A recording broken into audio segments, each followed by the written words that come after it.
Começa agora o Gospel News. Hoje é quarta-feira, dia 8 de outubro de 2025. Eu sou Karen Crisóstomo e nós vamos juntos aqui pela Rede Gospel de televisão e também pelo YouTube. Rede Gospel TV Oficial com as principais notícias do Brasil e do mundo. Vamos aos destaques de hoje. Comissão do Senado inicia a discussão da proposta que pode acabar com a escala 6x1 no país. André Fufuca e Celso Sabino são afastados de partido após permanência do governo Lula. Tribunal de Contas da União vê indícios de superfaturamento em comercialização de espaço na COP30. União Europeia anuncia medidas para proteger agronegócio local. Operação investiga a formação de cartel durante enchentes no Sul. E ainda, Dinamarca estuda proibir redes sociais para menores de 15 anos. Essas e outras notícias do Brasil e do mundo agora, no Gospel News. Boa noite. Começou a ser discutido hoje em Brasília um projeto que pode mudar a vida de milhões de brasileiros. O fim da escala 6x1. Antes da votação, a Comissão de Constituição e Justiça do Senado terá audiências públicas para debater o tema. Após 10 anos engavetada, o projeto ganhou força após manifestações e mobilização popular, que já reuniu mais de 1,5 milhão de assinaturas a favor do texto. Relatada pelo senador Rogério Carvalho, a versão mais recente da proposta muda a Constituição para estabelecer uma nova jornada máxima de trabalho, reduzindo o limite de 44 horas para 36 horas semanais. O texto determina que as horas terão que ser distribuídas em 5 dias, e, além disso, obriga a concessão de 2 dias de descanso remunerado a todos os trabalhadores. O modelo de escala 6x1 é comum em setores como restaurantes, mercados, saúde e serviços. Por exemplo, a escala prevê que o profissional com carteira assinada trabalhe 6 dias da semana consecutivos e tenha 1 de descanso. É um momento de se debater esse tema e, de acordo com o que eu penso, certamente o relator, a quem vou passar a palavra, vai propor, como já combinamos, as audiências públicas para que sejam ouvidos os sindicatos, seja ouvido o sindicato patronal, com a Confederação Nacional da Indústria, do Comércio. Esse é um tema que precisa ser exaustivamente debatido. Não é porque eu sou favorável que não vou, eu pessoalmente sou favorável à jornada 5x2, até porque no início da minha vida, eu dava 3 plantões por semana de 24 horas como médico para ganhar 10 salários mínimos. Então, realmente, eu acho que é preciso ser revisto de alguma forma esse tipo de trabalho. No momento em que a atualização do trabalho já começa com trabalho remoto, já começa também com vários setores trabalhando apenas 5 dias e folgando 2. É até bíblico isso, né? Descansou mas trabalho Jesus, remoto é trabalho. Trabalho remoto é trabalho, é dia de trabalho. Pois é, mas são 5 dias também. Segundo o texto de Rogério Carvalho, com a redução de jornada, os trabalhadores não poderão ter diminuição salarial. Ele propõe ainda que no ano seguinte à promulgação da PEC, a jornada máxima seja reduzida para 40 horas semanais e, a partir do 2º ano de vigência da proposta, comece uma redução com um corte de hora semanal por ano, até chegar em 36. Mas esse texto não é aprovado por todos no Congresso. Deputados e senadores argumentam possíveis impactos negativos para a economia e para os empregadores. O presidente da Câmara dos Deputados, Hugo Mota, já demonstrou preocupação com o avanço do texto. Uma pesquisa Quest mostrou hoje que a aprovação do governo Lula cresceu e chegou a 48%. Essa é a primeira vez desde janeiro que há um empate entre aprovação e desaprovação. A nova pesquisa Quest mostrou que a aprovação do governo Lula cresceu e voltou a empatar, dentro da margem de erro, com a desaprovação. Segundo a pesquisa, 49% desaprovam a gestão petista, enquanto 48% aprovam as ações. Entre fevereiro e setembro, os indicadores mostravam maior desaprovação. O pico de diferença ocorreu em maio deste ano, quando 17 pontos separavam a avaliação negativa da positiva. As mulheres voltaram a aprovar mais Lula do que desaprovar, 52% a 45%. A Quest também ouviu a opinião dos entrevistados sobre a relação de Lula com Trump e sobre assuntos econômicos, incluindo a isenção do imposto de renda para quem ganha até R$ 5.000. Segundo a pesquisa, 49% acham que Lula saiu mais forte após o encontro com Trump na ONU. Além disso, 79% disseram ser a favor de isentar de imposto de renda quem ganha até R$ 5.000.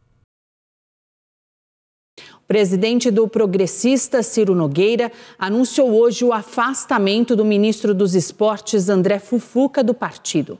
A medida acontece após ele contrariar a legenda e confirmar que vai continuar no governo Lula. Fufuca também perdeu o cargo de vice-presidente nacional do partido e será retirado do comando no estado do Maranhão. Quem também foi afastado foi Celso Sabino. A direção nacional do União Brasil anunciou a medida na manhã de hoje e disse que vai valer até a análise final do processo, que pode levar à expulsão definitiva da sigla. Parlamentares de oposição, acompanhados da ex-primeira-dama Michele Bolsonaro, voltaram a pedir por anistia aos condenados pelo 8 de janeiro. Simpatizantes de Jair Bolsonaro marcharam nesta terça-feira em Brasília para exigir anistia ao ex-presidente, condenado em setembro pelo Supremo Tribunal Federal a 27 anos de prisão por tentativa de golpe de Estado. Na primeira manifestação depois de sua condenação, os apoiadores de Bolsonaro caminharam até o Congresso e exigiram que os legisladores aprovassem um projeto de lei que evite que ele cumpra sua pena. Bolsonaro foi considerado culpado de conspirar para impedir a posse do presidente Lula após as eleições de outubro de 2022. O ex-presidente está em prisão domiciliar desde agosto por uma suposta tentativa de obstruir seu julgamento. Pela mesma razão, está proibido de postar nas redes sociais. Participaram do ato a ex-primeira-dama Michele Bolsonaro, o filho mais velho do ex-mandatário, o senador Flávio Bolsonaro, e o pastor Silas Malafaia.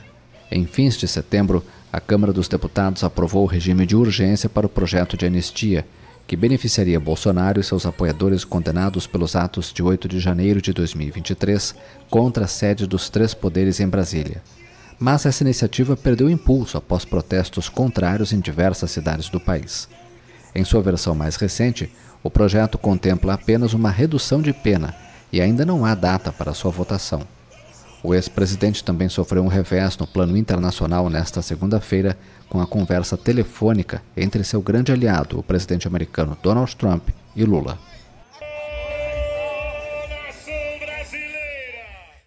A Polícia Federal deflagrou hoje uma operação nacional para identificar e prender criminosos envolvidos em crimes de abuso sexual de crianças e adolescentes. 182 mandados de busca e apreensão foram cumpridos em todos os estados do país.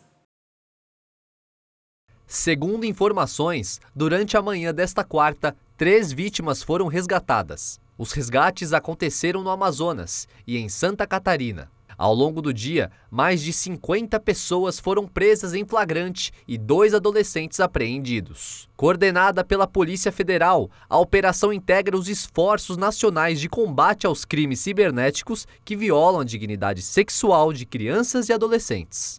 A chefe da Coordenação de Combate ao Abuso Infantil da Polícia Federal, Rafaela Parca, afirmou em entrevista que os abusadores são de todas as idades, de adolescentes a idosos, de todas as classes sociais e de todas as profissões. A delegada disse ainda que a atuação dos abusadores é aliciar crianças e adolescentes nas redes sociais ou explorar fotos que já existem nas redes e trocar fotos de crianças com conteúdo sexual. Cerca de 900 policiais participaram da operação. Auditores do Tribunal de Contas da União encontraram irregularidades e indícios de superfaturamento na comercialização de espaços para a Conferência Climática da ONU, que acontece no mês que vem em Belém. O governo Lula vai precisar se explicar. O documento traz uma análise de 2 contratos firmados no dia 2 de junho com o consórcio Pronto RG para a comercialização de espaços nas Blue Zone e Green Zone. A área técnica do TCU viu indícios de superfaturamento nesses 2 contratos. Os técnicos entenderam ainda que a análise dos valores praticados pela empresa Pronto RG, conforme apontado pelo representante, se confirmados, revela padrão sistemático de superfaturamento que caracteriza abuso de posição dominante decorrente à exclusividade concedida pelo certame.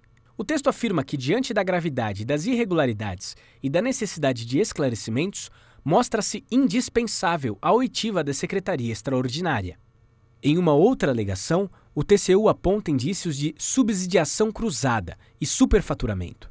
Segundo o documento, a representante demonstra disparidades significativas entre os preços cobrados pela empresa vencedora para entes fornecidos a terceiros e os valores de mercado, apresentando evidências concretas de diferenças que podem alcançar 1000% para determinados produtos.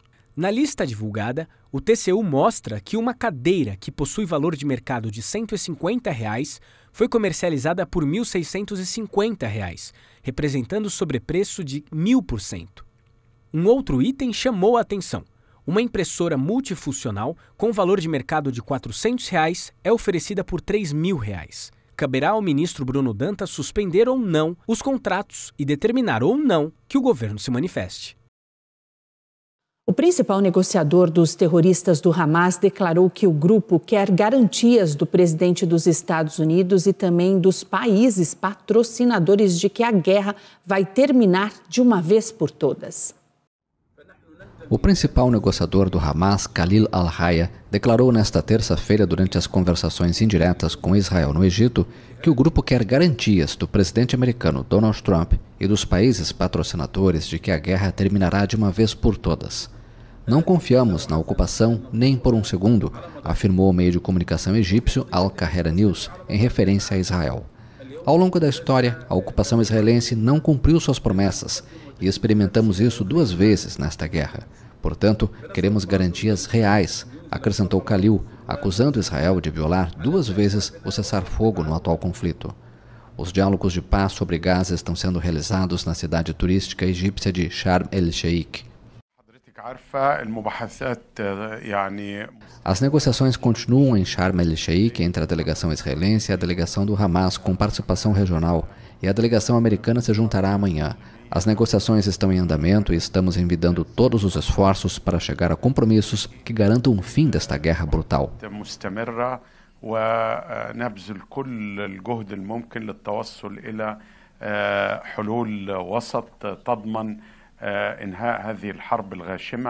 Uma delegação americana, chefiada por Steve Witkoff, se unirá nesta quarta-feira às conversas indiretas entre Israel e o Hamas para alcançar o cessar-fogo após 2 anos de guerra. O primeiro-ministro israelense Benjamin Netanyahu prometeu nesta terça-feira conquistar todos os objetivos da guerra em Gaza, a começar pela libertação dos reféns. Esta terça-feira marca o 2º aniversário do ataque do Hamas contra Israel em 7 de outubro de 2023. A Rússia e a Ucrânia voltaram a se atacar nesta quarta-feira. 5 pessoas morreram. 3 pessoas foram mortas nesta quarta-feira em um bombardeio na região russa de Belgorod e outras 2 em um ataque na cidade de Kherson, no sul da Ucrânia. As autoridades dos 2 países confirmaram as informações. O governador da região russa de Belgorod, que faz fronteira com a Ucrânia, postou fotos no Telegram da vila de Maslova Pristan, onde um ataque com mísseis matou pelo menos 3 pessoas e deixou uma ferida.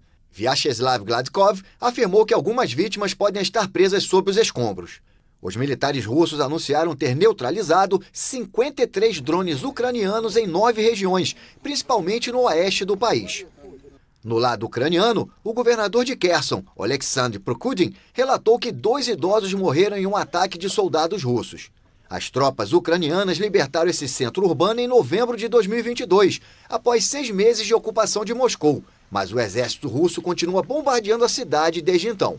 Na manhã dessa quarta-feira, Moscou lançou 183 drones, dos quais, segundo a Força Aérea Ucraniana, 154 foram abatidos. O Departamento de Segurança Interna dos Estados Unidos anunciou que o número de detenções de imigrantes sem documentos na fronteira sul do país caiu para 237 mil. Esse é o menor número registrado desde 1970. Um comunicado do Departamento de Segurança Interna americano divulgado nesta terça-feira mostra que o número de detenções de imigrantes sem documentos na fronteira sul dos Estados Unidos caiu em um ano. De acordo com o texto, foram registradas 237.565 prisões, o menor número desde 1970. O relatório informou que se trata do total anual mais baixo em 55 anos, comparado com 201.780 detenções no ano fiscal de 1970 e 87% menor que a média dos últimos 4 anos fiscais, que foi de 1.086.000 pessoas. O ano fiscal americano se encerra no mês de setembro, período em que as administrações públicas divulgam comparativos de dados econômicos ou sociais. O Departamento de Segurança destacou que 72% das detenções ocorreram durante os últimos meses do governo Biden entre outubro de 2024 e janeiro de 2025. Ao assumir o segundo mandato, o republicano Donald Trump anunciou que as operações e deportações de imigrantes sem documentação seriam uma das bases de sua política interna. O documento ressalta ainda que há 5 meses a patrulha de fronteira não libera nenhum imigrante sem documentação ao longo da fronteira sudoeste. A liberação de detidos na fronteira era uma prática de governos anteriores, sob a condição de que os imigrantes se apresentassem posteriormente às autoridades para determinar sua situação como solicitantes de asilo ou beneficiários de programas de proteção temporária. Segundo críticos do sistema migratório, muitos desses imigrantes não compareciam à convocação. Autoridades espanholas confirmaram hoje 4 mortes no desabamento de um edifício em construção no centro de Madrid. Uma investigação foi aberta para determinar as causas do incidente. O número de mortos no desabamento de um prédio em construção no centro de Madrid subiu para 4 nesta quarta-feira, depois que os serviços de emergência recuperaram os corpos das 2 últimas pessoas dadas como desaparecidas. 2 corpos foram encontrados na noite de terça-feira no local, perto da Plaza Maior, uma área turística popular, horas após o prédio desabar parcialmente. Em uma publicação na rede social X, o prefeito José Luiz Martínez Almeida informou que os bombeiros recuperaram os outros 2 corpos na madrugada desta quarta-feira. Os serviços de emergência informaram que entre as vítimas estavam 3 homens que trabalhavam no local e uma mulher que supervisionava o projeto. A imprensa espanhola noticiou que os trabalhadores eram do Mali, Guiné e Equador. Outras 3 pessoas sofreram ferimentos leves. A causa do desabamento está sob investigação.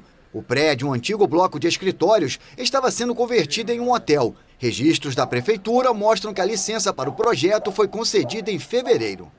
A União Europeia anunciou hoje uma série de medidas para proteger os agricultores locais do acordo comercial com o Mercosul. A França pode ter o Brasil como forte concorrente no mercado de carne bovina.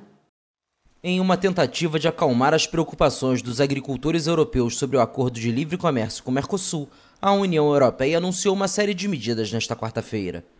O bloco se ofereceu para investigar o impacto negativo das importações e remediá-los, se necessário, além de prometer uma vigilância reforçada de produtos sensíveis, como carne bovina, frango, arroz, mel, ovos, alho e açúcar.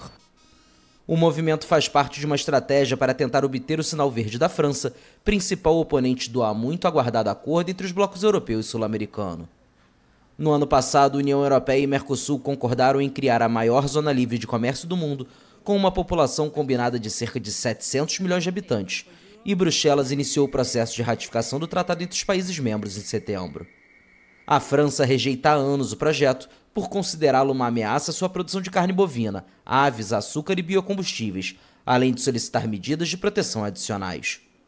A Comissão Europeia espera a ratificação do acordo antes do final de 2025, durante a presidência brasileira do Mercosul. Vários países europeus apoiam a iniciativa, como a Alemanha, que busca novos mercados para suas empresas, especialmente desde o retorno de Donald Trump à Casa Branca e sua imposição de tarifas. Segundo Bruxelas, o acordo com o Mercosul permitiria aos exportadores europeus economizar mais de 4 bilhões de euros em tarifas por ano na América Latina, o equivalente a 25 bilhões de reais na cotação atual.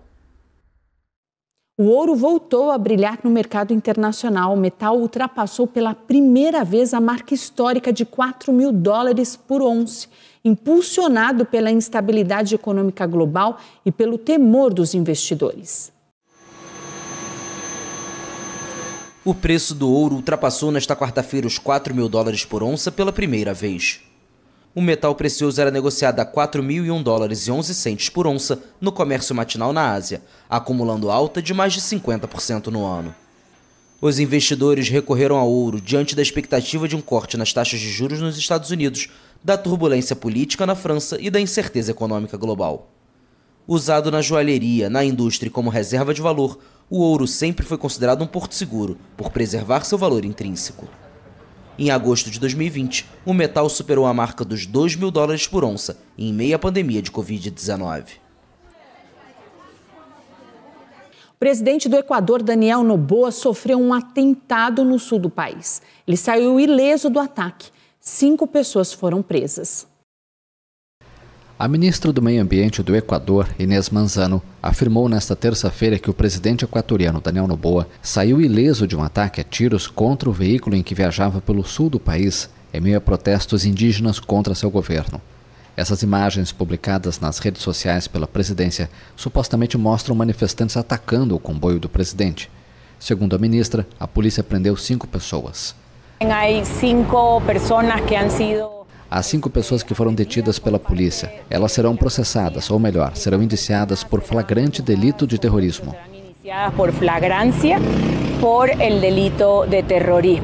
Os veículos foram atacados quando se dirigiam à localidade andina de Cañar.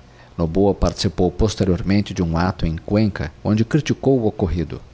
Essas agressões não são aceitas no novo Equador. A lei se aplica a todos. Não vamos permitir que alguns vândalos nos impeçam de trabalhar, declarou o presidente. O governo enfrenta desde o mês passado protestos contra o corte do subsídio ao diesel, que incluem o bloqueio de estradas pela maior organização de povos originários do país.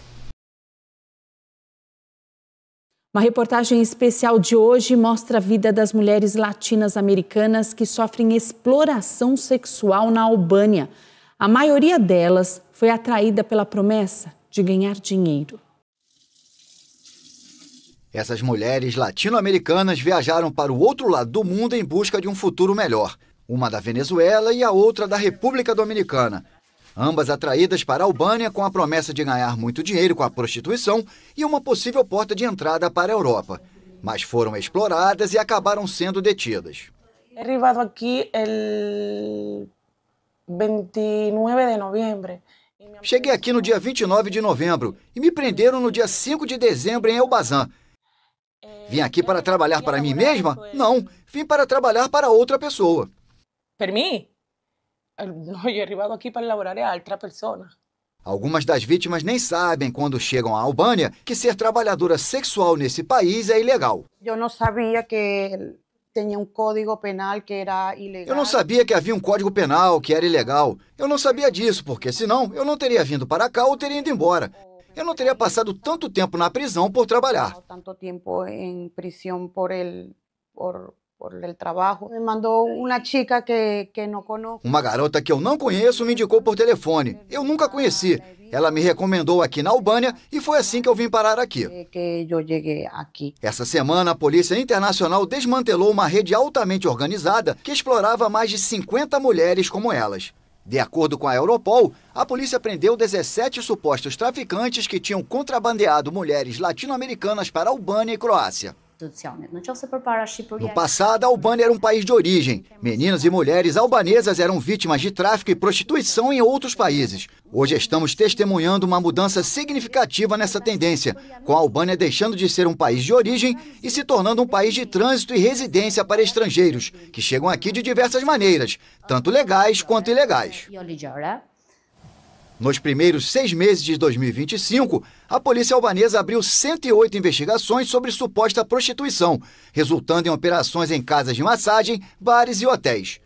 Os agentes identificaram pelo menos 37 estrangeiros suspeitos de crimes relacionados ao tráfico de pessoas e 10 potenciais vítimas de exploração sexual.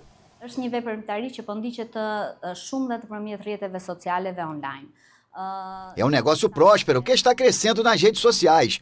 Existem sites criados e administrados por grupos do crime organizado, que recrutam essas meninas e as trazem de seus países de origem para a Albânia para exploração sexual. Depois as enviam para outros países. Muitas das pessoas presas por prostituição ilegal na Albânia têm medo de recorrer às autoridades. Na maioria dos casos, quando as vítimas de exploração sexual deixam filhos ou parentes no país de origem, elas são submetidas a ameaças e temem por suas famílias. Por isso, nem sempre cooperam com o sistema judiciário.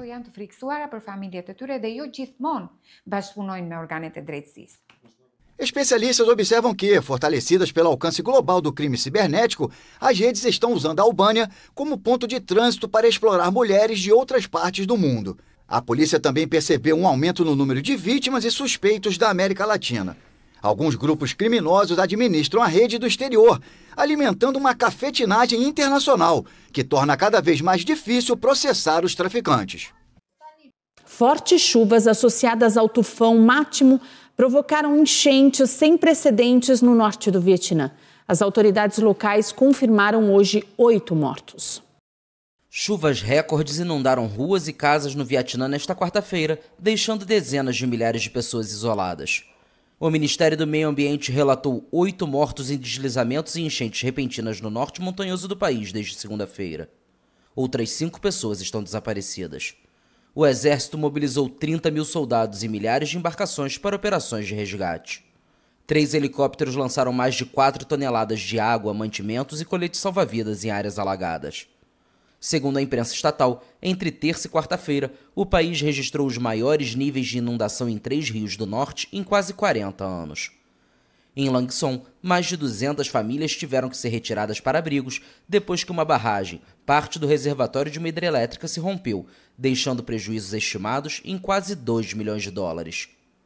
O rio Trung, que passa pela cidade e faz fronteira com a China, deve atingir quase 2 metros acima do recorde anterior. Os rios Bang e Tuong também superaram níveis não vistos desde 1986. Na manhã desta quarta-feira, o Serviço Meteorológico informou que o rio Cau estava mais de 1 metro acima do recorde anterior, estabelecido quando o tufão Yagi devastou o país em setembro do ano passado. Cientistas afirmam que as mudanças climáticas provocadas pelo homem estão tornando eventos climáticos extremos, como tufões, mais mortais e destrutivos. As enchentes ocorreram após fortes chuvas do tufão Mátimo, que enfraqueceu na segunda-feira ao se aproximar do Vietnã, mas atingiu duramente o norte do país. O fenômeno chegou apenas uma semana depois do tufão Boaloi, que causou inundações generalizadas, matou ao menos 56 pessoas e gerou prejuízos estimados em mais de 710 milhões de dólares. No próximo bloco, a operação investiga a formação de cartel durante enchentes no sul e atirador que matou o turista por engano é preso no litoral de São Paulo.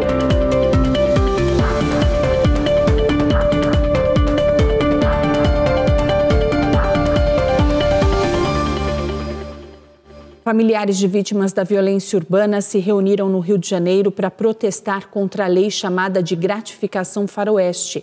A medida aprovada pela Assembleia Legislativa do Rio concede bônus a policiais que matarem criminosos. Não há gratificação! Não há gratificação! Familiares de vítimas da violência urbana se reuniram no Rio de Janeiro para protestar contra a lei chamada de gratificação faroeste. A Assembleia Legislativa do Estado do Rio aprovou em setembro uma lei que concede bônus a determinados policiais que matam criminosos, gerando indignação entre os defensores dos direitos humanos. Priscila Menezes, mãe de Tiago, um menino assassinado aos 13 anos, foi uma das participantes da manifestação que ocorreu em frente ao Palácio Guanabara. 2 anos e 2 meses que eu venho provando, que o meu filho era só um jovem de 13 anos, que estava na comunidade, passeando de moto, e foi executado com 3 tiros de fuzil. Não pode ser normal policiais entrando na comunidade e matando nossos filhos. Se eles não recebiam para matar e eles matam, imagina eles recebendo para matar. A nova legislação estipula que os policiais podem receber um bônus de 10% a 150% do seu salário quando apreenderem armas de grosso calibre ou em situações que levem à neutralização de criminosos. Sou a mãe do Marcos Vinícius, um jovem de 14 anos que foi morto em 2018 a caminho da escola numa operação ilegal provocada pela CORE do Rio de Janeiro. Marcos Vinícius, ele me fez uma pergunta quando eu cheguei na UPA. Ele: mãe, pelo amor de Deus, a polícia não me viu com roupa e material de escola. E até hoje eu tenho essa pergunta que o meu filho me fez. Realmente, a polícia não viu meu filho com roupa e material de escola? O bônus foi incluído em um projeto de lei para reformar a Polícia Civil, que cuida principalmente de investigações, diferente da Polícia Militar, que tem um papel mais repressivo. Chega de matança! O Código Penal. A Polícia Federal deflagrou hoje uma outra operação que investiga crimes licitatórios de formação de cartel e organização criminosa durante as enchentes do Rio Grande do Sul. 3 empresas de engenharia teriam ajustado previamente as propostas de preços para a obtenção de contratos com o governo Lula. 3 empresas de engenharia com sede no estado do Rio Grande do Sul são alvos de investigação. Segundo as autoridades, as empresas teriam ajustado as propostas de preço para ganhar 3 contratos com o Departamento Nacional de Infraestrutura de Transportes, durante as enchentes que atingiram o estado entre abril e maio do ano passado. Os contratos tinham como objetivo a prestação de serviços técnicos especializados de assessoramento e engenharia consultiva para atendimentos das demandas emergenciais apresentadas nas rodovias. Segundo as investigações, o valor dos 3 contratos ultrapassa 72 milhões de reais e as obras foram custeadas com recursos federais de um crédito extraordinário. 9 mandados de busca e apreensão foram cumpridos, 8 em Porto Alegre e na região metropolitana e outro em Brasília. Na ação desta quarta-feira, 51 policiais federais e 15 profissionais do CAD foram às ruas. E a Secretaria Municipal de Saúde de Porto Alegre confirmou na manhã de hoje o primeiro caso de intoxicação por metanol. O secretário Fernando Ritter disse que o paciente é um homem de 42 anos e teria consumido caipirinhas com vodka em um bar de São Paulo. A pasta também informou que esse homem apresentou febre, dor abdominal e visão turva. Ele já teve alta hospitalar. O Instituto de Criminalística da Polícia Científica de São Paulo afirmou que as análises realizadas apontam que o metanol foi adicionado às bebidas alcoólicas e não são resultado de destilação natural. Somente no estado de São Paulo, 18 casos foram registrados e 3 mortes confirmadas. O novo boletim de Secretaria de Segurança Pública confirmou 18 casos de intoxicação por metanol, com 3 mortes registradas. As vítimas são 2 homens moradores da capital paulista e uma mulher de São Bernardo do Campo. O Instituto de Criminalística afirmou que as análises apontam que o metanol foi adicionado às bebidas e não são resultados de destilação natural. O ministro da Justiça e Segurança Pública, Ricardo Lewandowski, acredita que o metanol utilizado pode ter origem em caminhões e tanques abandonados pelo crime organizado após a Operação Tanque. Segundo ele, muitos caminhões e tanques de metanol foram abandonados e que essa é uma hipótese que está sendo estudada. Além disso, Lewandowski reforça que as investigações não necessariamente se referem a facções conhecidas como o PCC. Ele pontuou que pode ser que haja uma organização criminosa especializada em distribuir metanol para adulterar bebidas. Operações conjuntas da Polícia Civil e da Vigilância Sanitária já levaram à prisão de 41 pessoas e ao fechamento de 4 fábricas clandestinas desde o início de 2025. Segundo as autoridades, 19 prisões ocorreram desde a criação da Força Tarefa. O presidente Lula sancionou um projeto que aumenta a pena para a pessoa que der ou vender bebida alcoólica para crianças e adolescentes desde que o produto seja consumido. Hoje a pena é de detenção de 2 a 4 anos e multa se o fato não constituir crime mais grave. Com a nova lei, se o produto for consumido pela criança ou adolescente, a pena será aumentada de 1/3 até a metade. A sanção foi publicada na edição de hoje do Diário Oficial da União. Uma mulher foi vítima de sequestro relâmpago ao sair do estacionamento de um supermercado na zona sul de São Paulo. A vítima foi mantida refém por cerca de 40 minutos e teve um prejuízo financeiro de quase R$5 mil. As imagens do circuito de vigilância do supermercado mostram 2 criminosos saindo de um carro estacionado no mesmo local e a abordagem com uma arma de fogo, obrigando a mulher a entrar no próprio carro antes de fugirem do local. Ela ficou na mão dos criminosos por 40 minutos e foi forçada a fornecer senha de aplicativos bancários e do celular. Os criminosos realizaram transações financeiras, incluindo compras com o cartão de crédito com valores de pelo menos R$5 mil. Houve relato também de uma transação via Pix de valor não especificado para um indivíduo que está sendo investigado pela polícia. Após o crime, a vítima foi deixada em Interlagos, cerca de 2 quilômetros do local do sequestro. A Polícia de São Paulo prendeu Vanderlei Alves, apontado como responsável por matar João Vitor, um turista de 20 anos, baleado na frente da namorada, no Guarujá, no litoral paulista. A corporação informou que a vítima foi morta por engano. O caso aconteceu no dia 19 de dezembro de 2024, próximo ao Canto do Tortuga, na Praia da Enseada. Segundo o delegado Tiago Bonametti, Vanderlei confirmou à polícia que matou o rapaz por engano. Os suspeitos se apegaram ao apontamento pelo mandante do crime, que apenas indicou o alvo como um homem acompanhado de uma mulher na praia. Segundo Bonametti, Vanderlei negou ter recebido os R$30 mil para executar o alvo original. No entanto, a polícia tem a confirmação bancária de que transferências foram feitas, além da informação fornecida pelos outros envolvidos. Segundo a Polícia Civil, Vanderlei foi contratado para matar o atual companheiro da ex-namorada de Wagner Sebastião. A seguir, estudo mostra impacto da sobrecarga e da violência na rotina de educadores e o futuro das redes sociais para os jovens dinamarqueses.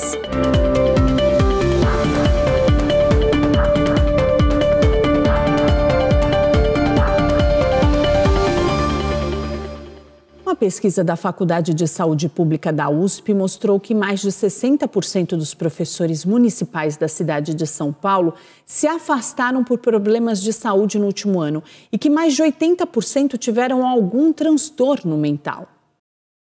Segundo o levantamento, mais de 63% dos mais de 2.500 entrevistados relataram que precisaram se afastar por algum problema de saúde nos últimos 12 meses.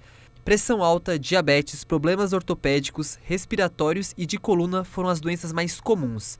Mas as doenças mentais também apareceram em níveis muito altos. Mais de 84% declararam sofrer algum tipo de transtorno.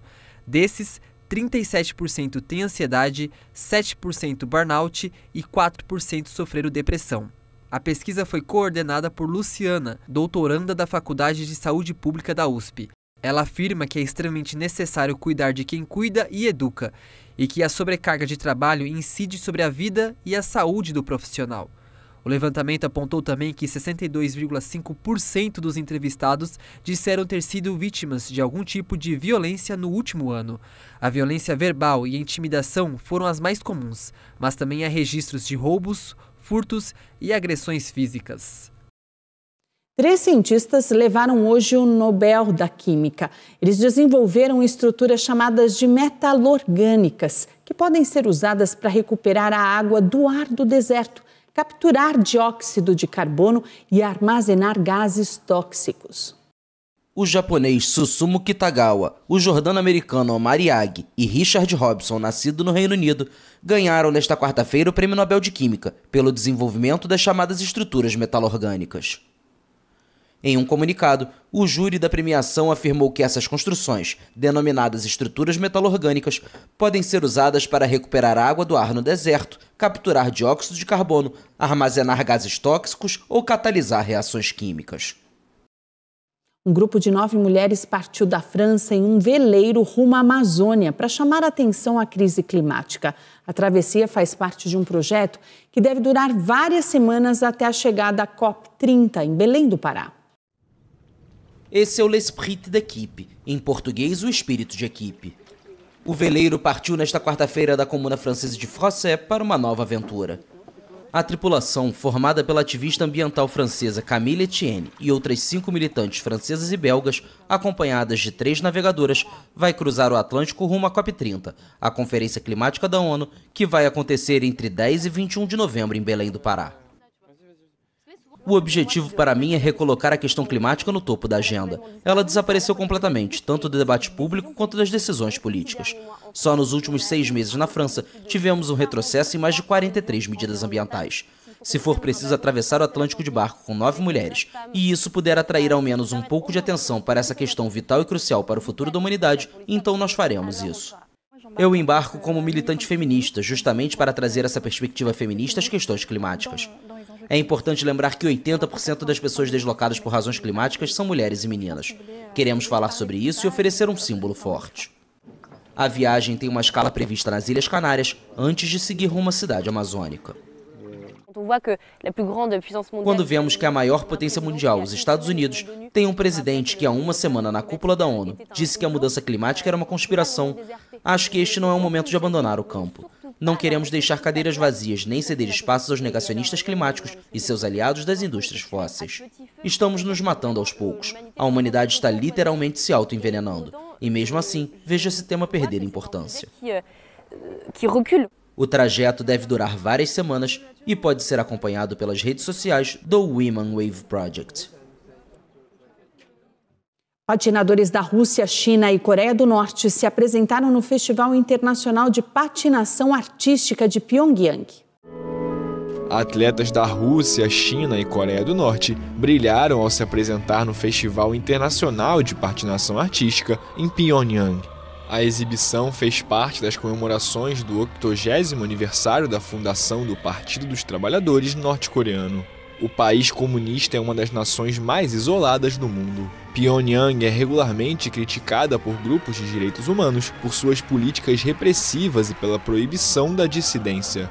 Longe das questões políticas, os patinadores artísticos deram um show de beleza singular na capital norte-coreana. A primeira-ministra da Dinamarca, Mette Frederiksen, anunciou que pretende proibir o uso das redes sociais para menores de 15 anos no país. O governo dinamarquês propõe proibir várias redes sociais para crianças e jovens menores de 15 anos. A medida foi anunciada nesta terça-feira pela primeira-ministra Mette Frederiksen durante a abertura da sessão parlamentar em Copenhague. O projeto de lei, que será apresentado em uma data ainda não definida, indica que, em alguns casos, os jovens poderão utilizar redes a partir dos 13 anos, mas somente com autorização dos pais. De acordo com a primeira-ministra, o telefone celular e as redes sociais roubam a infância das crianças. Ela acrescentou que 60% dos jovens entre 11 e 19 anos preferem ficar em casa durante seu tempo livre, em vez de sair para ver os amigos. O governo não indicou como controlará a proibição. A nível internacional, a Austrália é um dos países pioneiros na regulamentação da internet e seu parlamento aprovou em 2024 uma lei que proíbe redes sociais como TikTok, X, Facebook ou Instagram para menores de 16 anos. Em junho, a Grécia propôs fixar uma idade de maioridade digital em toda a União Europeia, abaixo da qual as crianças não poderiam acessar as redes sociais sem o consentimento dos pais. Gospel News desta quarta-feira fica por aqui. Eu desejo a todos vocês uma ótima tarde. Amanhã, a partir das 7, nós estamos de volta com as principais notícias do Brasil e do mundo. E você fica bem informado até lá, acessando o YouTube, Rede Gospel TV Oficial e também no Spotify. Gospel News em 3 minutos. Uma boa noite para todos vocês e até amanhã.